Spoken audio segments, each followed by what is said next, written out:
ভারতের সঙ্গে যুদ্ধবিরতিকে ঐতিহাসিক জয় হিসেবে দেখছে পাকিস্তান। পাকিস্তানের বিভিন্ন শহরে ছড়িয়ে পড়েছে উচ্ছ্বাস আর স্বস্তির আবহ। সাধারণ মানুষ রাস্তায় নেমে এসে দিচ্ছেন পাকিস্তান জিন্দাবাদ স্লোগান। অনেকেই এই যুদ্ধবিরতিকে জাতীয় গর্ব এবং বহুল প্রতীক্ষিত শান্তির মুহূর্ত হিসেবে দেখছেন। ভারতের বিরুদ্ধে সাফল্য উদযাপনে আজ দেশজুড়ে উৎসবের ডাক দিয়েছে পাকিস্তান। পাকিস্তান এই উৎসবের নাম দিয়েছে ইয়ম-ই-তাশাকুর। ইয়ম-ই-তাশাকুর একটি উর্দু শব্দবন্ধ, যার অর্থ কৃতজ্ঞতার দিন বা ধন্যবাদ জানানোর দিন। মূলত ভারতের বিরুদ্ধে সাফল্যের জন্য সশস্ত্র বাহিনীকে ধন্যবাদ দিতেই এই উৎসবের ডাক দিয়েছে পাকিস্তান। পাক প্রধানমন্ত্রী শাহবাজ শরীফ বলেন, শত্রুর আগ্রাসনে কার্যকরী এবং উপযুক্ত জবাব দিয়েছে অপারেশন বুনিয়ান উন মারসুস। ভারতের আগ্রাসন সত্ত্বেও পাকিস্তানের রক্ষণ শক্তিশালী ছিল। উৎসবের ঘোষণা দিয়ে শাহবাজ শরীফ বলেন, পাকিস্তানের সশস্ত্র সৈনিকদের আত্মত্যাগ কখনো বৃথা যাবে না, সারা দেশ তাদের পাশে আছে।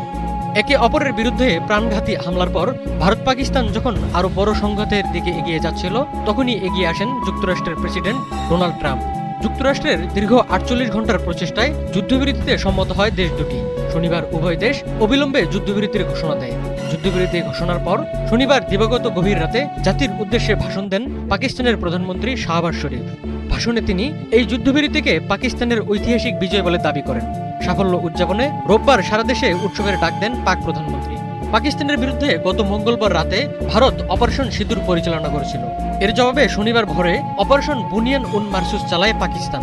দেশ দুটি যখন আরো বড় সংঘাতের দিকে এগিয়ে যাবে বলে ধারণা করা হচ্ছিল, তখনই শনিবার বিকেলে ডোনাল্ড ট্রাম্প হঠাৎ যুদ্ধবিরতির খবর দেন। যুদ্ধবিরতিতে গুরুত্বপূর্ণ ভূমিকা পালনের জন্য ডোনাল্ড ট্রাম্পের প্রশংসায় মাতেন পাক প্রধানমন্ত্রী। পাশাপাশি সৌদি আরব, চীন, তুরস্ক, কাতার ও যুক্তরাজ্য সহ অন্যান্য দেশকে ধন্যবাদ জানান তিনি। শাহবাজ শরীফ চীনকে অত্যন্ত কাছের ও খুব বিশ্বাসযোগ্য বন্ধু উল্লেখ করে ধন্যবাদ জানান। এদিকে ভারত পাকিস্তান যুদ্ধবিরতি নিয়ে চাঞ্চল্যকর তথ্য সামনে এনেছে মার্কিন সংবাদ মাধ্যম CNN। সংবাদ মাধ্যমটির দাবি, ভীতিকর গোয়েন্দা তথ্য পেয়ে মোদীকে যুদ্ধবন্ধে চাপ দেয় যুক্তরাষ্ট্র। CNN জানায়, মার্কিন প্রশাসনের একটি কেন্দ্রীয় দল ভারত পাকিস্তান সংঘাত ঘনিষ্ঠভাবে পর্যবেক্ষণ করছিলেন। উত্তেজনা বৃদ্ধির প্রেক্ষাপটে উদ্বেগজনক গোয়েন্দা তথ্য পাওয়ার পর মার্কিন vice president JD Vance Narendra মোদীকে ফোন করে পাকিস্তানের সঙ্গে যুদ্ধবিরতি আলোচনা শুরুর আহ্বান জানান।